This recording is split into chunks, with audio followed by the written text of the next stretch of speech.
नमस्कार. जान्हवीज होमली रेसिपीमध्ये तुम्हा सर्वांचं स्वागत आहे. आज आपण बनवणार आहोत कांदा खोबऱ्याचं वाटण. वाटणासाठी लागणारं साहित्य: 3 मध्यम आकाराचे उभे चिरलेले कांदे, अर्धा वाटी ओला नारळ, 10 ते 12 लसूण पाकळ्या आणि 1.5 इंच आलं आणि अर्धी वाटी कोथिंबीर. कढई गरम करून त्यात कांदा चांगला भाजून घ्या.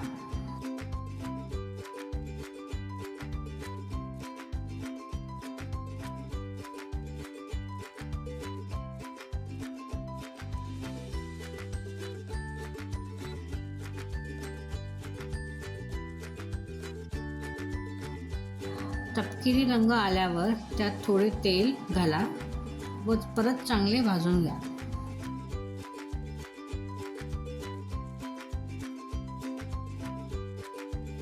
नंतर त्यात लसूण व आले घाला.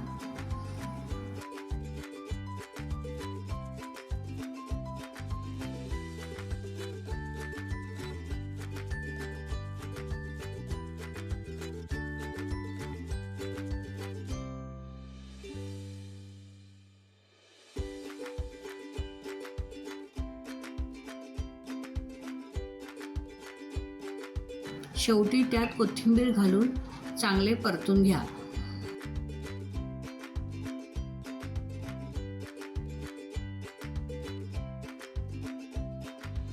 कांदा गडद तपकिरी रंग येईपर्यंत भाजून घ्या.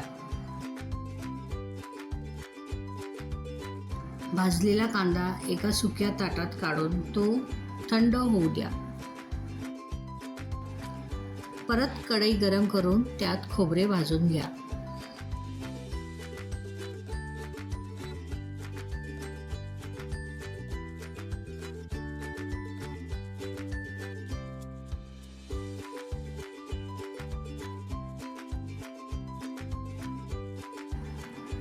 खोबरं तपकिरी रंग येईपर्यंत भाजून झाल्यावर त्यात 1 वाटी तीळ घाला.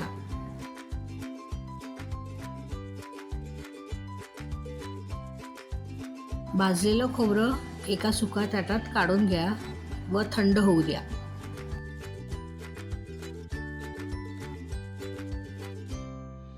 आता थंड झालेला कांदा, लसूण व आलं मिक्सरमध्ये वाटून घ्या.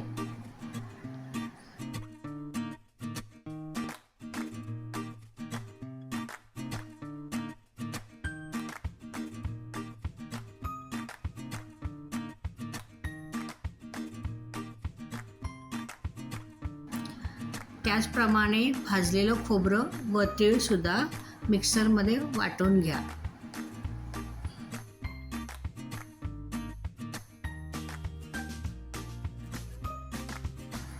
वाटलेला कांदा व वाटलेलं खोबरं एकत्र मिक्स करा व एका सुक्या डब्यात भरून फ्रीजमध्ये ठेवून द्या. वाटलेला कांदा व वाटलेलं खोबरं मिक्स करताना त्यात थोडं मीठ घाला. हे वाटण 15 दिवस टिकेल फ्रीजमध्ये व ते कुठच्याही उसळीमध्ये वापरता येईल.